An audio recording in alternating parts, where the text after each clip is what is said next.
మా తాతగారు గాని, మా నాన్నగారు గాని, మా బాబాయ్ గొట్టిపాటి రవి గారు గాని 5 మండలాలు 1-2 మండలాలతో సంబంధం ఉన్న ఆ మండలాలకి వెళ్తే మా తాతగారు, మా నాన్నగారు హయాంలో, బాబాయ్ హయాంలో జరిగిన లిఫ్ట్ ఇరిగేషన్స్ కానీ, రోడ్స్ కానీ, వాటర్ ట్యాంక్స్ కానీ ఇప్పటికీ పనిచేస్తున్నాయి, ఇప్పటికీ కనిపిస్తున్నాయి కళ్ళెదురుగా అందరికీ. ఇప్పుడు సడన్ గా డ్రైవింగ్ స్కూల్లో డిగ్రీ కాలేజ్ గురించి మాట్లాడుతున్నారు. మీరెందుకు గతంలో డిగ్రీ కాలేజ్ మొదలు పెట్టలేకపోయారు? అసలు డిగ్రీ కాలేజ్ ఎంతమంది స్టూడెంట్స్ ఉన్నారు, వాళ్ళకి ఎక్కడ క్లాసెస్ జరుగుతున్నాయదనా తెలుసా? డ్రైవింగ్ కాలేజ్ నిలిచిపోయింది, ఎందుకు మొదలు పెట్టలేకపోయారు? డ్రైవింగ్ స్కూల్, కోల్డ్ స్టోరేజ్ ఎందుకు స్టార్ట్ చేయలేకపోయారు? నిర్మాణం ఎందుకు కంప్లీట్ చేయలేకపోయారు?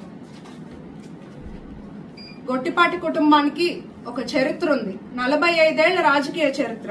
జిల్లా అంతా తెలుసు గొట్టిపాటి కుటుంబం అంటే ఏంటో. రాజకీయాల్లోకి వచ్చి ఆస్తులు పోగొట్టుకున్నామే గాని రాజకీయాల్లో కోట్లు సంపాదించుకున్న వాళ్ళం కాదు.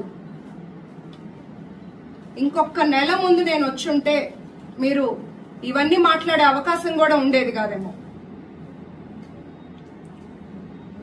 లిక్కర్ కుంభకోణం, అక్రమ మైనింగ్ డబ్బులతో గెలిచారు దర్శిలో. ఆల్రెడీ లిక్కర్ స్కామ్ లో మీ ఎంపీ అభ్యర్థి చెవిరెడ్డి భాస్కర్ రెడ్డి గారు అరెస్ట్ అయి ఉన్నారు. మిగతా అన్ని కూడా త్వరలో బయటకు వస్తాయి. జెడ్పీ నిధులు ఎక్కడికి మళ్లించారు, ఆ వర్క్స్ ఏమయ్యాయి అనేది కూడా బయటకు వస్తాయి త్వరలో. ఏబిఎం పేరుతో ఉన్న ఆస్తులు తప్పుడు పేర్లతో రిజిస్ట్రేషన్ చేసి ఎవరు విక్రయించారు? చివరిగా నేను ఒక్క సవాల్ విసురుతున్నాను వైసీపీ ఎమ్మెల్యే గారికి.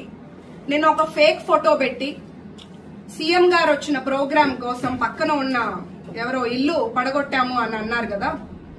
రోడ్డు పోరంబోకు ఆస్తుల్ని మీ హయాంలో అక్రమంగా ఆక్యుపై చేసి కమర్షియల్ బిల్డింగ్స్ కట్టుకొని సంపాదిస్తున్న అక్రమ తొలగింపులు పంచాయతీ డిపార్ట్మెంట్ చేస్తే అది తప్ప?